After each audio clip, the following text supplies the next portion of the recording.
À l'occasion de la fête du cinéma en France, Cinéwax s'associe à UGC pour mettre à l'honneur les récits africains et afro-caribéens à travers une programmation inédite. Pour en parler, son fondateur, Jean Fall, bonsoir. Bonsoir. Alors vous avez créé Cinéwax il y a plus de 10 ans.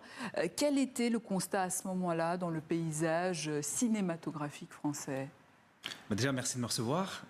Donc effectivement, je suis Jean Fall, le fondateur de l'association Cinéwax. Et il y a 11 ans, j'ai décidé de créer cette association parce que j'ai remarqué un chiffre qui m'avait marqué. C'était que moins d'1% des films qui sortent en salle de cinéma, qui sortaient en salle de cinéma, étaient d'origine africaine ou caribéenne, c'est-à-dire produites ou réalisées sur le continent africain ou dans la Caraïbe. Et donc, bien sûr, on inclut les territoires d'outre-mer et même afro-descendants, j'ai envie de dire.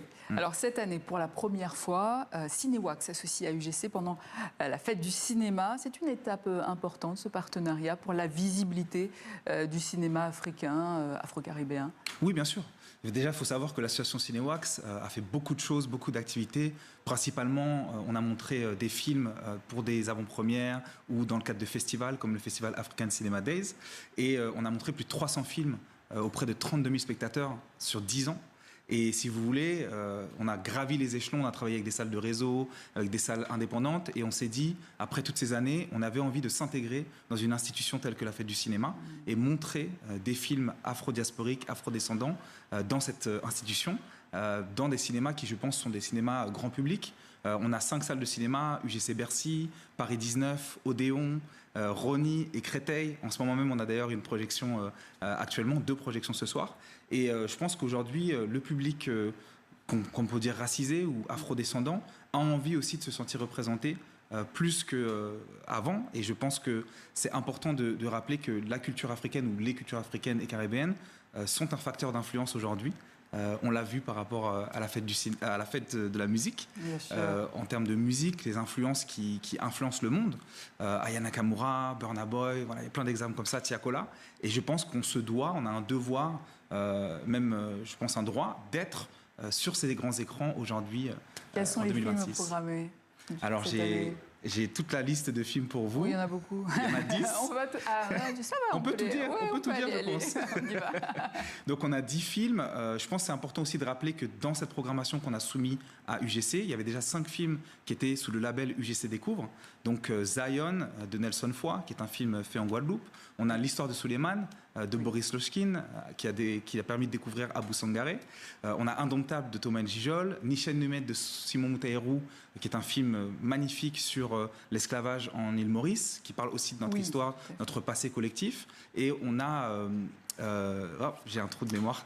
Il y a Fanon. On a Fanon, bien sûr, Fanon, qui, bien sûr, est de Jean-Claude Barny et qui a marqué l'année 2025, qui nous parle de ce psychiatre, Frantz Fanon, et homme engagé qui a participé à la libération, au combat de la libération de l'Algérie. On a aussi des grands classiques comme Rucaz-Nègre de Eugène Palcy, qui, je le rappelle pour les gens, c'est le premier film d'une femme réalisatrice à obtenir le prix du premier film au César. Et on a bien sûr d'autres films qu'on a voulu amener, qui sont peut-être moins connus du Nigeria. Je pense à Mothers of Chibok, Les Mères de Chibok, de Joel Katsi Benson. Et 2 derniers films qui sont Dahomey de Mati Diop. On a la chance d'avoir la réalisatrice. Et je pense que j'ai presque tout dit. Voilà. Oui, ou sinon on va sur le site. Voilà, vous avez tout le site sur la billetterie ugc.fr. Alors vous ne programmez pas seulement des films, vous faites aussi venir les réalisateurs, des acteurs, vous organisez aussi des débats. Cette rencontre est essentielle pour faire vivre ces œuvres au-delà de la projection.